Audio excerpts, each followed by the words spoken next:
ये मानवा पापकृतस्तु सर्वदा सदा दुराचार रता विमार्गः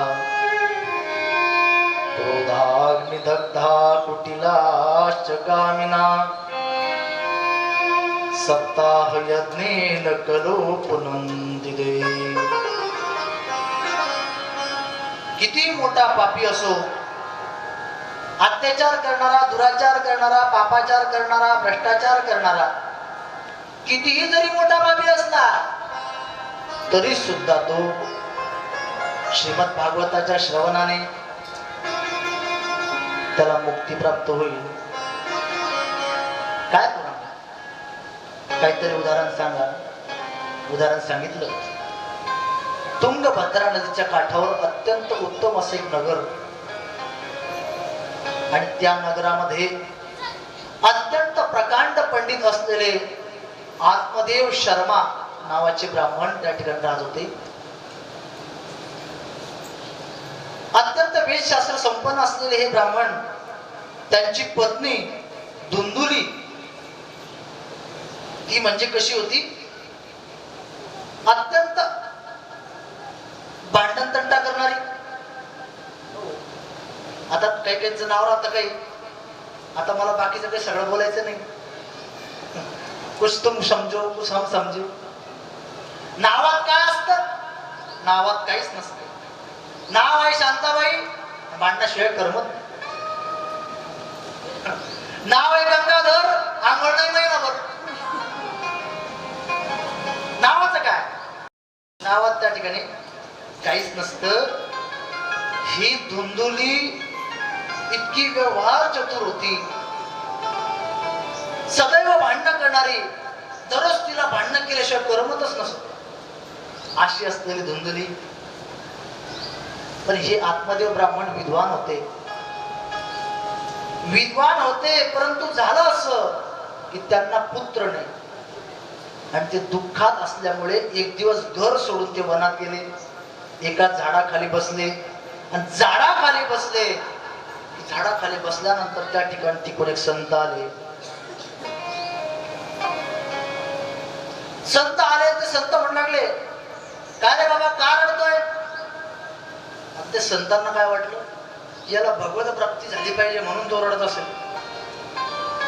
भगवत प्राप्तीसाठी नाही, तर तो रडत होता कशासाठी? पुत्र प्राप्तीसाठी रडत होता। नंतर मग त्याला ते विचारू लागले, का रे बाबा, का रडतोस? तू रडतोस का? असं म्हटल्यानंतर तो त्या संतांच्या, त्या संन्यासी बाबाच्या चरणावर ढसा ढसा रडू लागला। रडू लागला, सांगू लागला, महाराज तुम्हाला काय सांगू, मला पुत्र नाही, मला मुलगा नाही, घरामध्ये त्या ठिकाणी पुत्र मांजर सुद्धा नाही, दारापुढे झाड लावलं, झाडाला फळ नाही, फुलं नाही, घरामध्ये फळ आणलं तर त्या फळाला सुद्धा, तो फळ सुद्धा लगेच त्या ठिकाणी खराब होतं, अशा प्रकारची अवस्था। हो महाराज, काय सांगू, माझ्या जीवनामध्ये असं दुःख आहे की मी ते तुम्हाला शब्दात वर्णन करू शकत नाही, असं सांगितलं।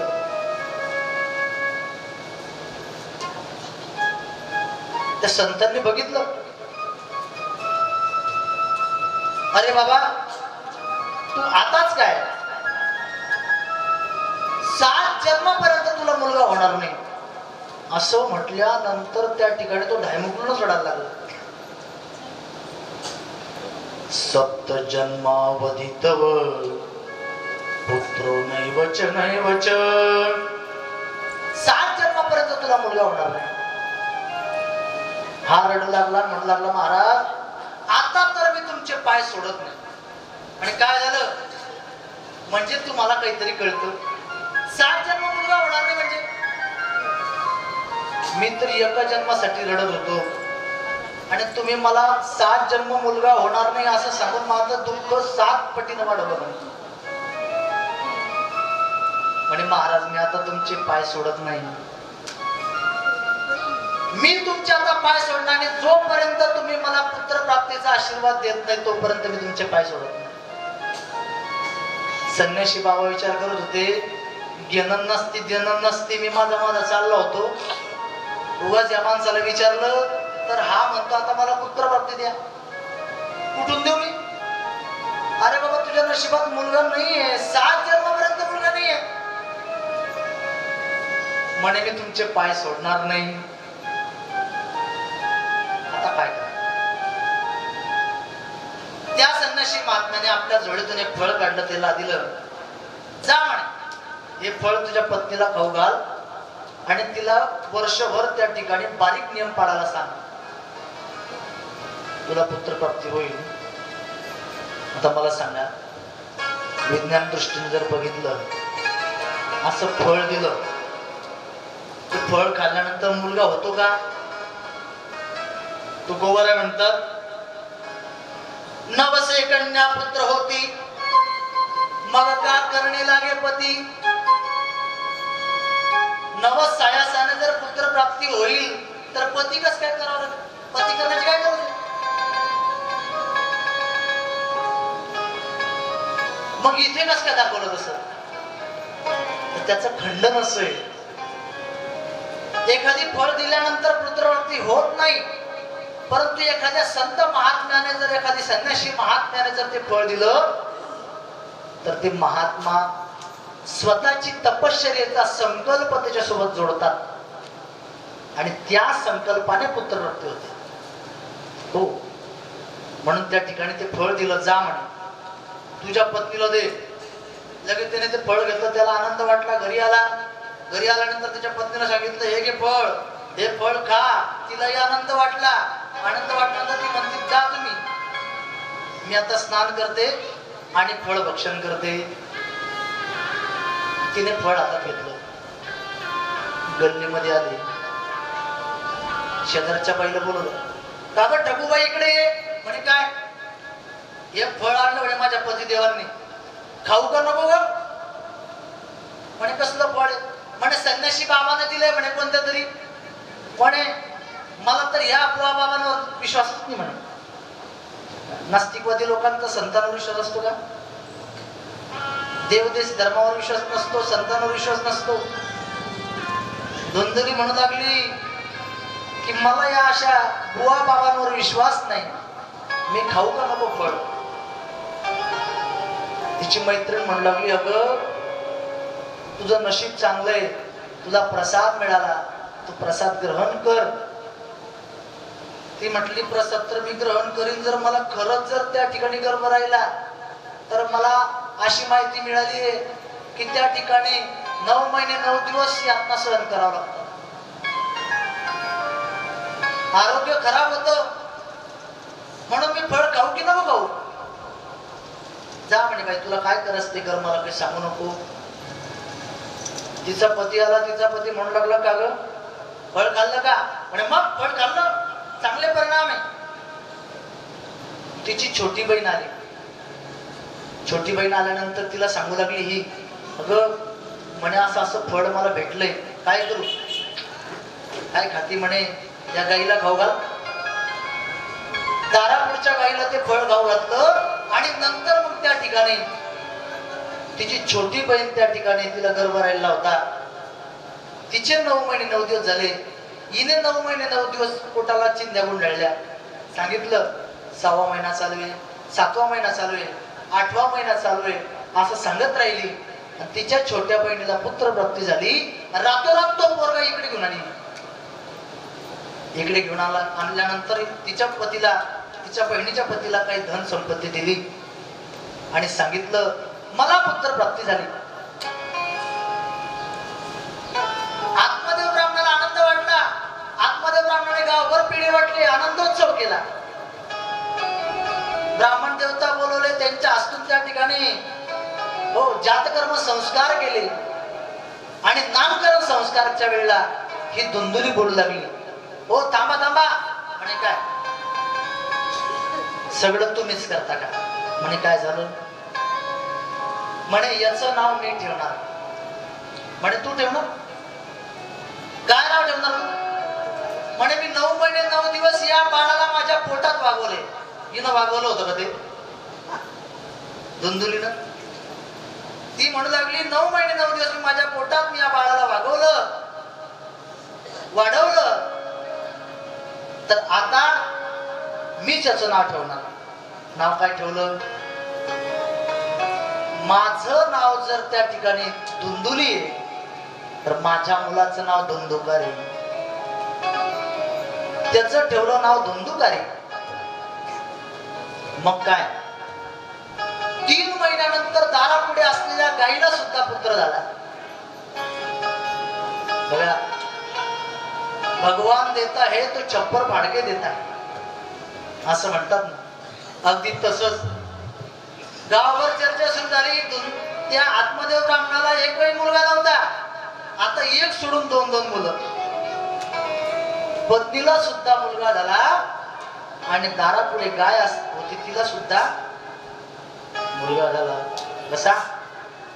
सर्वांग सुंदरम दिव्यम निर्मलम कनक प्रभम. सुंदर मुलगा झाला, पण त्याचे कान मात्र गाई सारखे होते, म्हणून त्याचं नाव ठेवलं गोकर्ण महाराज. गोकर्ण पंडितो ज्ञानी धुंदुकारी महाखला. काय असतं? लहान लेकर हे लहानपणी सुंदर दिसतात, जसे जसे मोठे होतात ना तसे तसे त्यांचे गुण दिसू लागतात. लहान असताना ते सारखे दिसतात. गाढवाचं बछड आणि घोड्याचं बछड लहानपणी कसं दिसतं? सारखंच दिसत. आपण म्हणतो वा वा वा वा होतो. गाढवाचं बछड असतं, घोड्यासारखंच दिसत ते. आणि आपल्याला वाटतं की हा मोठेपणी काय होईल? चांगला सुंदर घोडा होईल. परंतु तो घोडा नाही होत, तो बरोबर गधड्याच्या जातीवर जातो. हो, म्हणून त्या ठिकाणी दोघही गोकर्ण आणि धुंदुकारी हे दोघही वाढतात. दोघांची वाढ होताना काय होऊ लागलं? गोकर्ण पंडितो ज्ञानी धुंदुकारी महा. गोकर्ण हा पंडित झाला, वेदशास्त्र संपन्न झाला, परंतु धुंदुकारी मात्र कसा झाला? दुष्ट, दुराचारी, महाखल, चोऱ्या करू लागला. धुंदुकारी चोऱ्या करतो, दुराचार करतो, जुगार खेळतो आणि घरातलं सगळं धन तू त्या ठिकाणी लुटून घेऊन जाऊ लागला. आणि घरामध्ये त्या ठिकाणी कुठलंच त्याने कुठल्या प्रकारचं धन ठेवलं नाही आणि व्यभिचार करू लागला. बघा, व्यभिचार करतो, दुराचार करतो, पापाचार करतो, चोऱ्या करतो, आपल्या माता पित्यांच्या कमरामध्ये लाथ मारतो. असा तो करू लागला. बघा, तेव्हा फक्त एकच धुंदुकारी होता, परंतु आज आपल्याला घरोघर धुंदुकारी बघायला मिळत आहे. घरोघर, गावागावामध्ये जिकडे तिकडे आपल्याला काय दिसतंय? व्यसन करणारे लोक. व्यसन चाललं, चोऱ्या चालल्या, दुराचार चालला, व्यभिचार चालला, जुगार सुद्धा चालूच. आणि माता पित्यांची अवज्ञा करणारे सुद्धा चालले. आई वडिलांना सुद्धा त्यांची अवज्ञा करून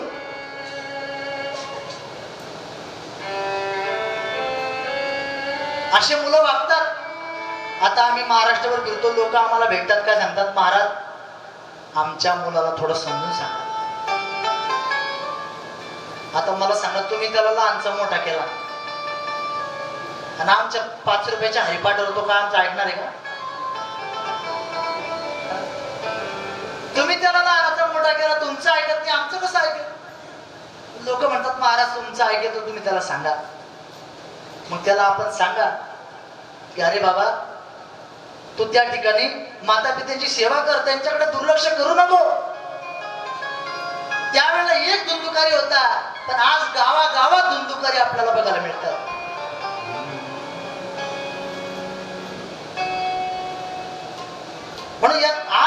संदेश द्यावा लागतो की आपण आपल्या माता पित्याला विसरू नका.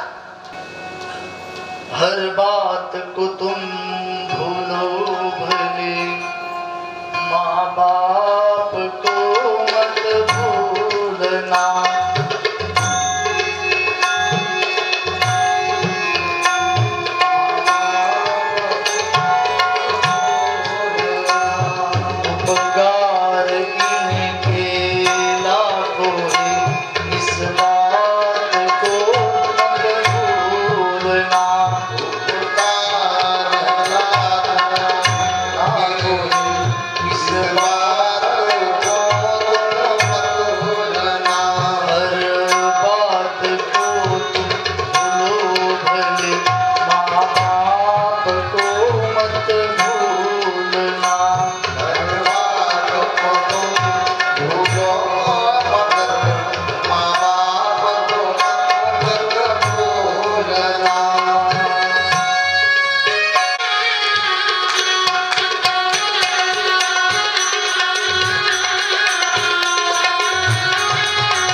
बन करी मत तोड़ना, उपकार इनके लाखों है, इस बात को मत भूलना. डॉक्टर गोधम गावकर सर लहानपणापासून मुलगा आणि मुलगी खूप शिकवले. परदेशामध्ये त्यांना पाठवलं आणि तिथे पाठवल्यानंतर त्यांना मोठे डॉक्टर केले. पती पत्नी दोन सोबत राहायचे. त्यांची पत्नी वारली. पत्नी वारल्यानंतर मुलांना फोन लावला, अरे बाळा तुमची आई वारली बरं, तुमच्या आईला ठेवण्यासाठी या. काय म्हटले मुलं माहिती का, बाबा आम्ही जर तिकडे आलो तर आमची लाखोंचे नुकसान होईल इकडे, म्हणून तुम्ही अंत्यविधी करून घ्या. आम्हाला आईला ठेवण्यासाठी यायला वेळ नाही. बघा कशासाठी शिकवलं, एवढं शिक्षण दिलं कशासाठी. नंतर त्यांनी स्वतःला वृद्धाश्रमामध्ये सेवक म्हणून जोडून घेतलं. डॉक्टर गोधम गावकर सर सेवा करता करता देह सोडला. वृद्धाश्रमाच्या कमिटीने त्यांच्या मुलांना मुलीला फोन लावला, अरे बाबा तुमचे वडील वारले, आता तरी ठेवायला या. मुलगा आणि मुलगी म्हणू लागले, आम्ही तुमच्या अकाउंट मध्ये पैसे टाकतो, तुम्ही आम्हाला व्हिडिओ कॉल करा. आमच्या वडिलांचा अंत्यविधी आम्ही व्हिडिओ कॉलवर बघू. काय अवस्था झाली. अरे परमार्थाचं भगवत भक्तीचं सगळ्यात मोठं गमक काय आहे तर पुंडलिकाच्या भावार्था गोकुळगुणी झाला येता. पुंडलिकासाठी देव कुठून आला, गोकुळावरून आला, द्वारकेवरून आला पंढरपूरला. काय करत होता पुंडलिक. पुंडलिकाने फक्त माता पित्याची सेवा केली. आणि आपण स्वप्न काय पाहतो, आमचा मुलगा खूप शिकेल, त्याला मराठी बोलता येणार नाही, त्याला फक्त इंग्रजीत बोलता येईल आणि तो भारतात राहणार नाही, तो विदेशात निघून जाईल आणि तिकडच राहील आणि आम्हाला कुठे ठेवीन, वृद्धाश्रम. अरे काय पैसा पैसा करता. संस्कार नसेल तर पैसा कुठे कामात येत नाही. आपले माणसं जवळ नसेल तर आपण एकटे पडू. आपण एकटे पडू. काय करता पैसा. कोरोना मध्ये कोंबडी घात नव्हती पैसा, डॉक्टर लोक घेत नव्हते पैसा. किती पैसे दिले तरी तिथे रेमडेसिवीर भेटत नव्हतं, हे विसरू नका. म्हणून त्या ठिकाणी आज गोकर्ण सारखे कमी दिसतात सुसंस्कारित, परंतु धुंदुकारी सारख्या मुलांची संख्या वाढत चालली. आता एवढा सगळं आमचे विष्णू काका, गोपाल काका, राम लक्ष्मणाची जोडी आहे. एक आदर्श आपल्या गावाला दाखवत आहे. त्या ठिकाणी कशा प्रकारे परिवार असावा, आपल्या सर्वांना सोबत घेऊन, पूर्ण दुसाने परिवाराला सोबत घेऊन, आपल्या मित्र परिवाराला सोबत घेऊन, कमिटीच्या मंडळींना, वारकऱ्यांना सोबत घेऊन एवढं सुंदर वातावरण या ठिकाणी निर्माण केलं. काय हरकत आहे लोकांना कथा यायला ऐकायला? तरुणांना काय हरकत आहे? तरुणांचा आध्यात्मिक क्षेत्रामध्ये अभाव हा भविष्यातील खूप मोठा संकट आहे. जर आपले आजचे धर्मग्रंथ जर युवा पिढीला जर नाही कळले, भगवान श्रीकृष्णाचं, प्रभू रामचंद्रांचं चरित्र, गुरु गोविंद सिंग, महाराणा प्रताप, छत्रपती शिवाजी महाराज, धर्मवीर संभाजी महाराज जर आजच्या युवकांना कळले नाही तर भविष्य धोक्यात आहे. आपल्याच महापुरुषांचं चरित्र आपल्याला माहिती नाही, म्हणून आजचा तरुण हा कीर्तनाच्या मंडपात आणावा लागतो धरून. ही दुरावस्था आहे. म्हणून गोकर्णाची संख्या कमी झाली आणि धुंदुकारी वाढत चालली. धुंदुकारी म्हणजे काय?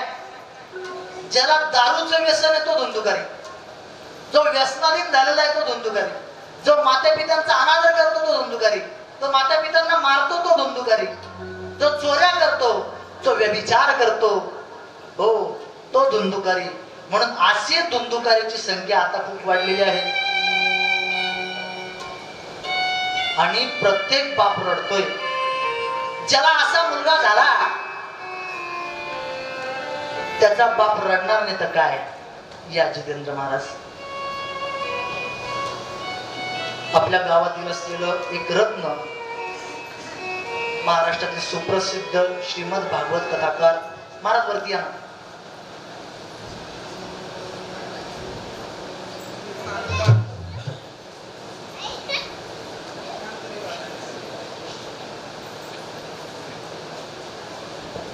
श्रीमद भागवतातील मर्मज्ञ प्रसिद्ध कथाकार, उत्कृष्ट कीर्तनकार, आमचे ज्येष्ठ गुरुबंधू हरिभक्तपरायण जितेंद्र महाराज पंडित, त्यांची उपस्थिती आपल्या कथेत लाभलेली आहे. आपण करतल ध्वनीने त्यांचं स्वागत करूया.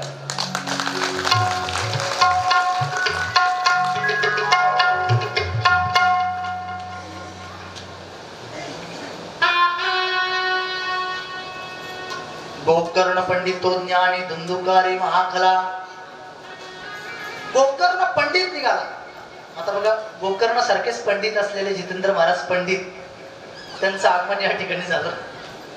त्यांचं आडनाव पंडित आहे, परंतु मला असं वाटतं ते आडनाव पाठीमागून लावावं लागतं ना. ते आडनाव आता पुढून लावण्याची गरज भासू लागली. पंडित जितेंद्र महाराज. आता जितेंद्र महाराज पंडित नाही, आता पंडित जितेंद्र महाराज. आता रामचंद्र प्रभू वनवासात गेले तेव्हा फक्त राम होते, आणि तिकडनं आल्यानंतर प्रभू रामचंद्र राजा राम झाले. तसे लहानपणी जितेंद्र पंडित होते, आता पंडित जितेंद्र झाले. म्हणून श्रीमद भागवतामध्ये अत्यंत मर्मज्ञ असं व्यक्तिमत्व आहे. महाराष्ट्रामध्ये तुरळक असे वक्ते की ज्यांनी स्वतःहून स्वतःला प्रसिद्धीपासून बाजूला ठेवलेले, ग्रंथाची कथेची गरिमा त्यांनी राखलेली आहे आणि दुसऱ्याला मोठेपण देऊन स्वतःचं मोठेपण सिद्ध असे व्यक्तिमत्व करत असतात. म्हणून महाराजांचे आगमन आपल्या झालेले आहे.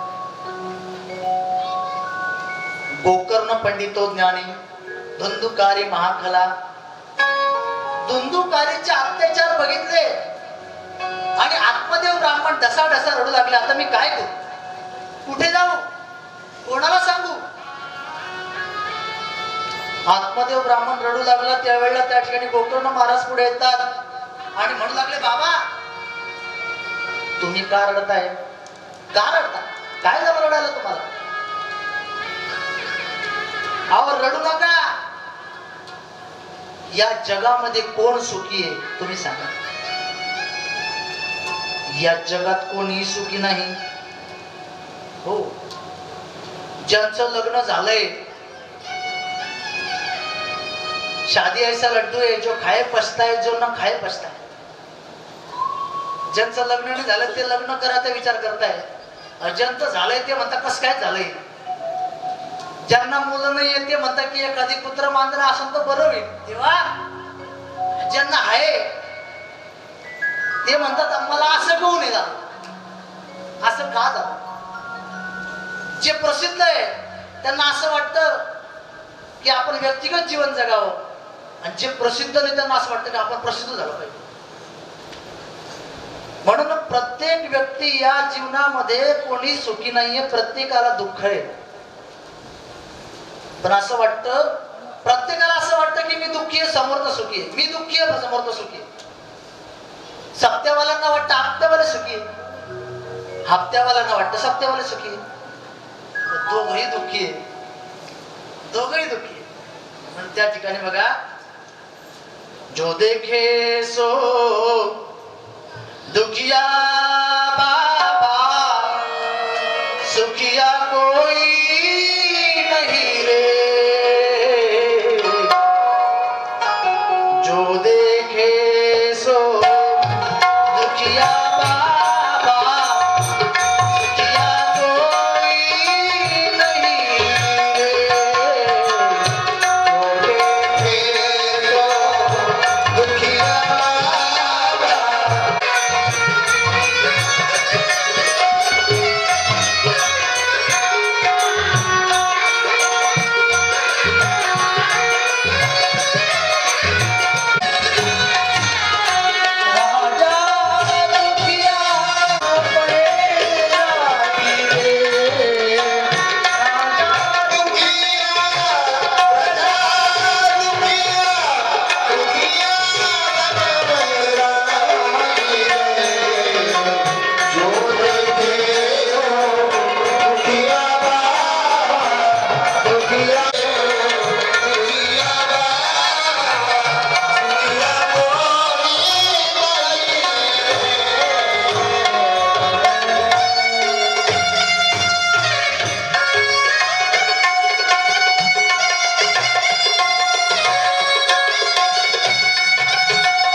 नचेंद्रस्य सुखम किंचिन न सुखम चक्रवर्तीना. या जगामध्ये राजा सुद्धा सुखी नाही. चंद्रापासून उंदरापासून इंद्रापर्यंत आणि मुंगीपासून ब्रह्मदेवापर्यंत प्रत्येक व्यक्ती दुःखी आहे. प्रत्येकाला दुःख आहे. म्हणून बाबा गोकर्ण महाराज सांगतात आत्मदेव ब्राह्मणाला, आपल्या वडिलांना, की तुम्ही दुःखी होऊ नका, दुःखी होऊ नका, कारण या जगामध्ये सुखी कोणीच नाही. आणि या संसाराचं ममत्व सोडा,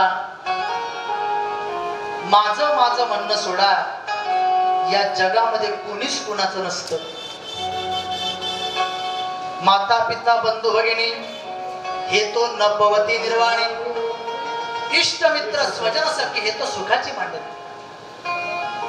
एकला मी दुःख भोगी कुंभ पाक जाचनी, तेथे कोणी सोडविना एका सद्गुरु वाचुनी. पण त्या ठिकाणी बाबा तुम्ही दुःख करू नका. मग आत्मदेव ब्राह्मण म्हणू लागले, गोकर्णा पुत्रा, अरे सांग मग मी काय करू. अरे बाबा तुम्ही सरळ त्या ठिकाणी गृहत्याग करा आणि संतांची संगती धारण करा. आत्मदेव ब्राह्मणाने आपल्या मुलाचं गोकर्ण महाराजांचं ऐकलं आणि संत संगती धारण केली.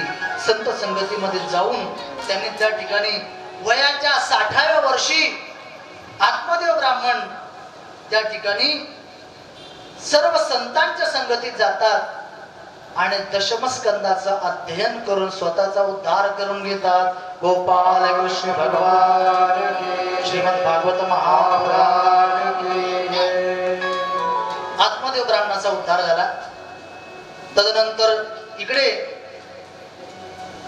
दुंदुकारी म्हणू लागला, आई घरातली सगळी संपत्ती बाबाने तुझ्याकडे दिलेली असेल, म्हणून असलेलं सगळं धन माझ्याकडे दे. कुठे ठेवलाय पैसे, कुठे संपत्ती? आई म्हणू लागली, अरे बाळ्या दुंदुकारी, काय ठेवलंय घरात तू? सगळं तर चोरून घेऊन गेला तू घरात. असं म्हणून तो तिला त्रास देऊ लागला. दुंदुकारी त्रास देतोय. दुंदुकारीला कंटाळून दुंदुकारीची आई दुंदुली घर सोडून पळून गेली. रात्रीच्या अंधारामध्ये विहिरीमध्ये उडी मारली आणि तशीच ती गतप्राण झाली. आता गोकर्ण महाराजांनी विचार केला, वडील तर वनात गेले, संतांच्या संगतीमध्ये जाऊन त्यांनी स्वतःचा उद्धार करून घेतला. आई विहिरीमध्ये पडून गेली, आता माझा नंबर आहे. म्हणून गोकर्ण महाराजांनी मागचा पुढचा विचार केला आणि तीर्थयात्रेला निघून गेले. गोकर्ण महाराज तीर्थयात्रेला गेले आणि गेल्यानंतर त्या ठिकाणी महाराज याला काय झालं, दुंदुकारीला मोकळं रान झालं. दुंदुकारीने 5 वेश्या आपल्या घरात आणून ठेवल्या. 5 वेश्या घरात आणून ठेवल्या. चोरी करून यायचा, त्यांना ते धन द्यायचा. एक दिवस राजाच्या तिजोरीवर त्याने दरोडा टाकला. भरपूर धन आलं, 5 वेश्यांना दिलं. आणि 5 वेश्यांनी विचार केला की आतापर्यंत ठीक होतं, परंतु आता एवढं सगळं धन संपत्ती आलेली आहे आणि राजा एक दिवस याला पकडणार. आणि राजाने याला पकडल्यानंतर आपल्यालाही पकडणार, आपल्याला सुद्धा तुरुंगात जावं लागणार. म्हणून त्यांनी काय केलं, त्या दुंदुकारीला दारू पाजली आणि दारू मध्येच त्याला पक्का त्या खाटीला बांधला. इतका मारला, त्याच्या तोंडामध्ये निखारे टाकले. गतप्राण झाल्यानंतर खड्डा खोदला, खड्ड्यामध्ये त्याला पुरला. कुणाला ऐका झोपले. काही काही ठिकाणी कसं राहतं, डोळे उडे ठेवून पण झोपतात काही जण.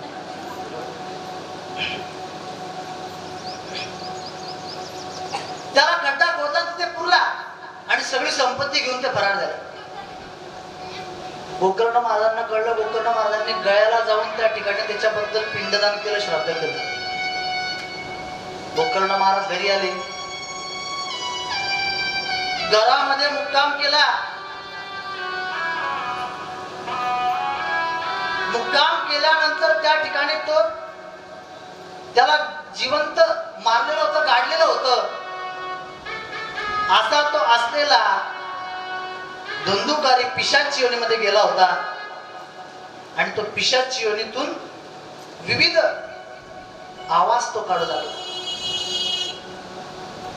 गोकर्ण महाराज घाबरले. अरे आवाज असा कस काय लागला, असा आवाज कस काय येतोय, अरे कोण आहेस तू, समोर ये. तेवढ्यात तो त्या ठिकाणी म्हणू लागला, दादा मी तुमचाच भाऊ आहे दुंदुकारी, मी पिशाची योनीत गेलोय. दादा मला या पिशाची योनीतून माझी मुक्ती करा. गोकर्ण महाराज म्हणतात, अरे बाबा तुझ्याबद्दल तर त्या ठिकाणी मी गया प्रयागला जाऊन श्राद्ध केलेलं आहे, गयाला जाऊन, तरी सुद्धा तू पिशाची योनीत कस काय गेला. त्यावेळेला तो म्हणतो, माझ्याबद्दल 1 वेळा नाही, तुम्ही 100 वेळा जरी श्राद्ध केलं तरी सुद्धा माझा उद्धार होणार नाही. एवढं मोठं पाप मी माझ्या जीवनात केलंय. आता मला सांगा, जर गयेला जाऊन श्राद्ध घालून सुद्धा जर त्याला मुक्ती मिळत नसेल तर मग श्राद्ध कशाला घालायचं, असा एक मोठा प्रश्न समोर येतो. तर त्याचं उत्तर असं आहे, गयेला श्राद्ध घातल्यानंतर त्या ठिकाणी तर्पण केल्यानंतर मुक्ती मिळतेच, त्या आत्म्याचा उद्धार होतोच. परंतु दुंदुकारीच्या बद्दल जेव्हा त्या ठिकाणी त्याचं श्राद्ध घालणं चालू होतं, त्यावेळेला गोत्र सांगावं लागतं. आता धुंदुकारीचं गोत्र कोणतं आहे हे गोकर्ण महाराजांना माहिती होतं का? मुळात गोकर्ण महाराजांना माहितच नव्हतं की हा भाऊ आहे म्हणून. त्यांचा भाऊ आहे का नाही? आत्मदेवाचा मुलगा होता ना हा, त्याच्या मावशीचा पोरगा होता. म्हणून तिकडचं गोत्र वेगळं, इकडचं गोत्र वेगळं. सांगितलं कोण गोत्र कोणतं? आत्मदेव ब्राह्मणाचं गोत्र सांगितलं. रॉंग नंबर लागला ना तो. मग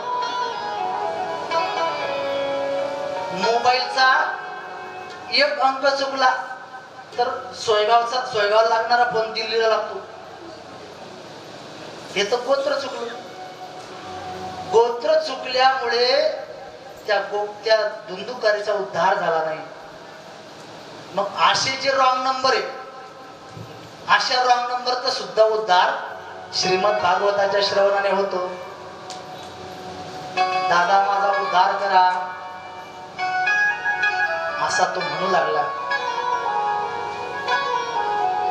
गोकर्ण महाराजांनी सर्व संतांना विचारलं. नंतर सूर्यदेव भगवानांच्या आज्ञेने श्रीमद भागवत कथेचं आयोजन केलं. श्रीमद भागवत रूपी कथा सुरू झाली आणि कथा सुरू झाल्यानंतर तिथे असलेल्या एका 7 गाठीच्या त्या बांबू मध्ये, टोकरामध्ये हा धुंदुकारी येऊन बसला. कारण की प्रेत योनी ही वायुरूप असते, एका ठिकाणी थांबता येत नाही. त्या 7 गाठीच्या टोकरामध्ये येऊन बसला. 7 दिवस कथा झाली. 7 दिवस प्रत्येक दिवशी एक एक गाठ फुटली आणि 7 दिवसात 7 गाठी फुटल्या आणि दिव्य देह धारण करून धुंदुकारी त्या ठिकाणी प्रगट झाला. श्रीमद भागवत महापुराण की. आणि लगेच वैकुंठ धामातून, साकेत धामातून त्या ठिकाणी विमान घेण्यासाठी आलं. सगळे आकाशाकडे बघू लागले. विमान घ्यायला आलं आणि सर्व विष्णुदूत, देवदूत त्या धुंदुकारीला घेऊन जाऊ लागले. गोकर्ण महाराज विचार करत राहिले, अरे हा कोण बाबा? का रे बाबा तू कोण आहेस? म्हणे दादा मी तुमचा भाऊ धुंदुकारी. माझा उद्धार झाला प्रेत योनीतून. तुमच्या मुखातून श्रीमद भागवत कथा मी ऐकली. बर म्हणे मग आता मला विमानावर घ्यायला. मी चाललो म्हणे विमानात बसून. गोकर्ण महाराज विचार करू लागले, कथा कोणी सांगितली? मी म्हणजे गोकर्ण महाराजांनी धुंदुकारीसाठी सांगितली, बरोबर आहे. परंतु गावातल्या सगळ्या लोकांनी ऐकली कथा. गावातल्या सगळ्या लोकांनी कथा ऐकली. सगळ्यांना निमंत्रण दिलं होतं. सगळ्यांच्या घरी जाऊन सांगितलं होतं. जे आले ते आले, जे नाही आले तर नाही आले. या सगळ्या लोकांनी कथा ऐकली. धुंदुकारीने सुद्धा कथा ऐकली. विमान फक्त धुंदुकारीलाच का आलं. त्या देवदूतांना गोकर्ण महाराज म्हणतात, हो थांबा. रास्ता रोको आंदोलन केलं. हमारी मांगे पुरी करो. आणि काय कथा मी स्वतः सांगितली, सर्वांनी ऐकली. तुम्ही विमान फक्त एकाच माणसाला कसं काय आणलं?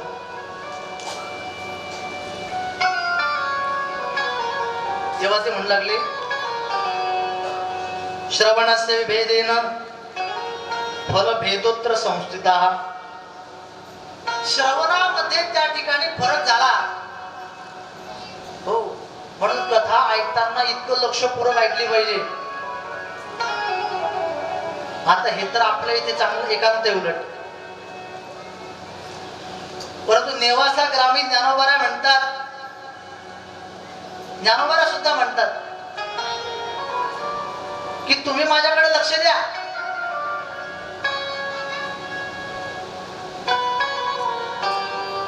तरी अवधान ऐकले दिजे मग सर्व सुखासी पात्र होई जे, हे प्रतिज्ञोत्तर माझे उघडाय का. तुम्ही माझ्याकडे लक्ष द्या.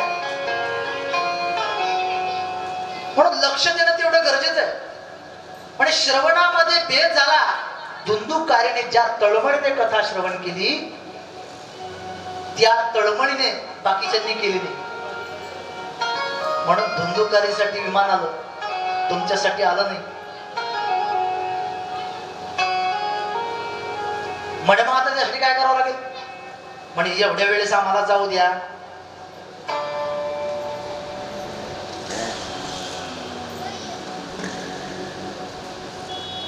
नंतर मग परत श्रावण महिन्यामध्ये कथा आयोजित केली.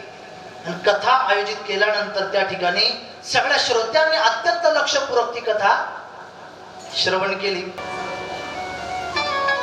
आणि नंतर मग सर्व ग्रामस्थांसाठी विमान येतं आणि सर्व त्या ठिकाणी वैकुंठ धामाला जातात. असं ऐकल्यानंतर नारद मुनी आश्चर्यचकित होतात. आणि नारद मुनींनी लगेच वीणा घेतला. त्यांच्या गळ्यात वीणा होता. त्या वीणाने लगेच त्या ठिकाणी तार छेडली वीण्याची. आणि मालकंस म्हणायला सुरुवात केली.